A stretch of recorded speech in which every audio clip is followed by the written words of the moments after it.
A obrigação tributária, como a gente sabe, nasce da ocorrência do fato gerador. Em outras palavras, a gente pode dizer que a ocorrência do fato gerador implica o surgimento da obrigação tributária.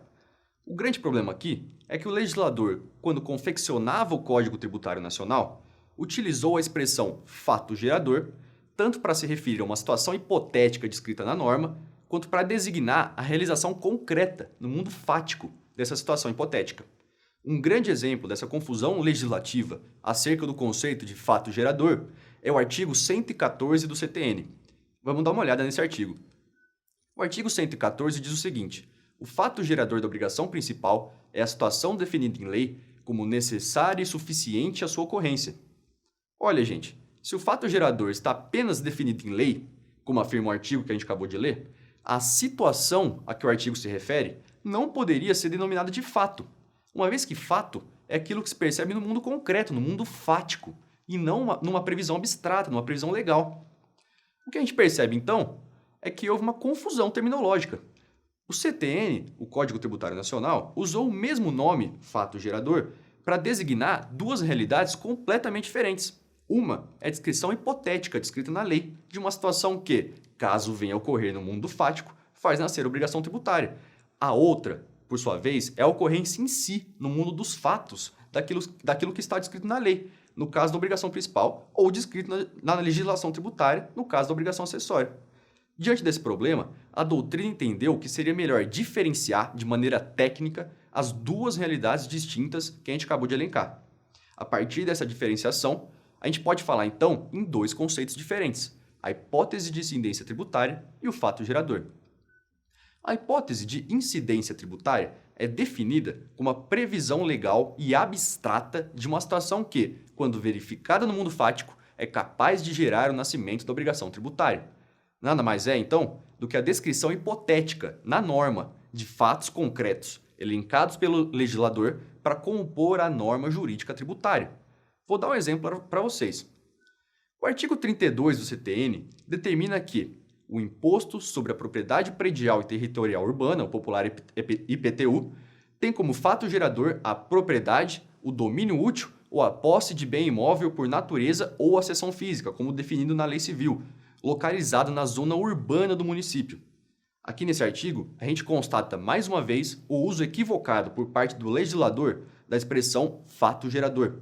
O artigo 32 traz apenas a hipótese abstrata em que incidiria o IPTU. O fato gerador, por sua vez, seria a concretização dessa hipótese. Exemplo: João é proprietário de uma casa localizada no centro do município de São Paulo e, por isso, deve pagar IPTU. É completamente possível afirmar que a hipótese de incidência descreve, então, apenas a previsão abstrata de uma situação que ensejaria, quando concretizada, o surgimento da obrigação tributária.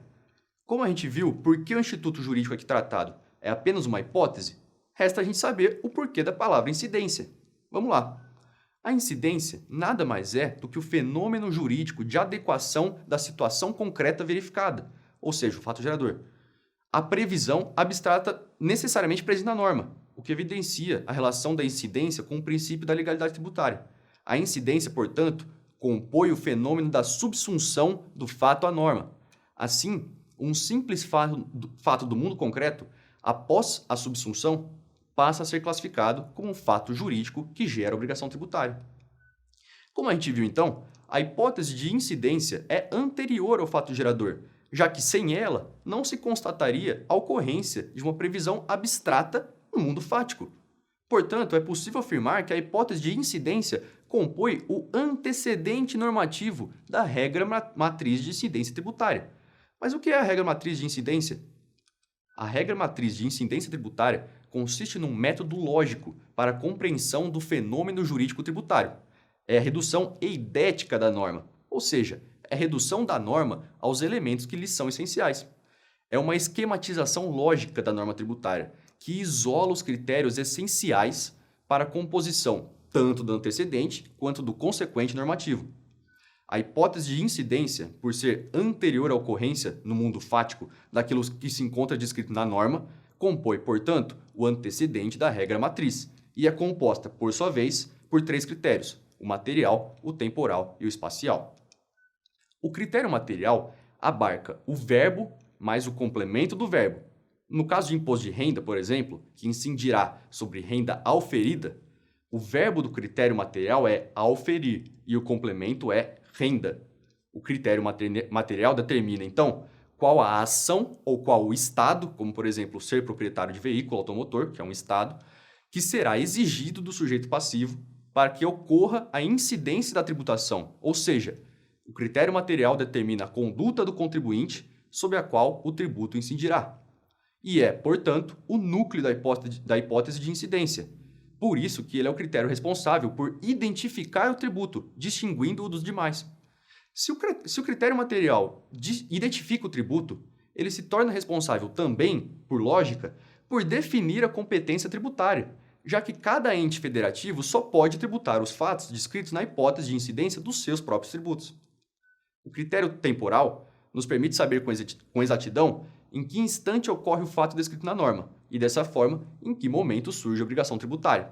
Dependendo do caso, o critério temporal pode auxiliar na quantificação do tributo devido, uma vez que a lei que irá definir a tributação é aquela vigente no momento em que ocorre o fato descrito na hipótese de incidência. É o caso, por exemplo, do imposto sobre a importação de produtos estrangeiros, que passa a incidir apenas a partir da entrada destes produtos no território nacional. O critério espacial, por sua vez, é o critério responsável por responder à seguinte pergunta: onde ocorreu o fato gerador? Ele é importante, então, para que seja definido o âmbito de aplicação da norma tributária. Em outras palavras, a gente pode dizer que o critério espacial nos mostra o lugar em que a ação, descrita no critério material, tem que acontecer para que o fato seja tributário. Para encerrar nossa aula, é importante eu mencionar que a doutrina especializada discute se o critério pessoal compõe ou não o antecedente da regra matriz de incidência.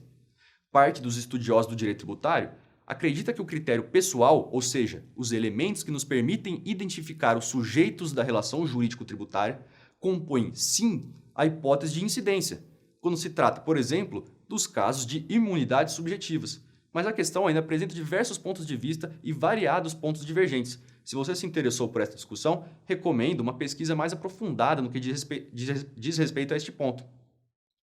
Bom, estes três critérios, o material, o espacial e o temporal, nós vimos que são os que integram e compõem a hipótese de incidência tributária. Analisados esses três critérios do antecedente normativo, passaremos ao estudo do consequente normativo, da regra matriz de incidência, e seus respectivos critérios, que serão o tema da nossa próxima aula. Obrigado pela atenção e até a próxima.